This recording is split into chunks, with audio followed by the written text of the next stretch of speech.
Mani elim, ellatim oyginidagi go'zal axloq degan libosi bor millatim. Qo'lini ko'ksiga doim bosgan o'zbegim. Mani elim, g'ururim, jonim fido bo'lsin agar mani kamida har dam.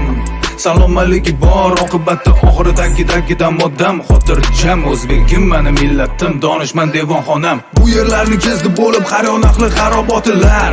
Devonayu mashoyiq abdollar, Ibn Sino bobolarim, Hazrati Naqshband darajati ulug'lar, balogardonlar.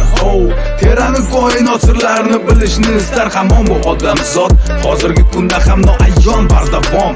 Endi aniqlanayotgan bashoratni bilar edi kim? Ulug'bek bobom. O'zbegim, mani O'zbegim, millatim mana g'urur. Zaminim elim go'da yanada bepayon, har tomonda Samarqand, Buxoro, Xiva tomon. Bo'ldimga doimani, yana bu markazim dono dunyoning olamida mani. Olamida mani. Minnatdorman, shukr qilarim bor kecha-yu kunduz. Ota-onamning bergan tarbiyatini haqini ado etib bo'lmas ekan hanuz. Nechun ular bunday mehribon, borliklari bir ulug' inom. Farzandining aybini yashirish va afv etishda bardavom.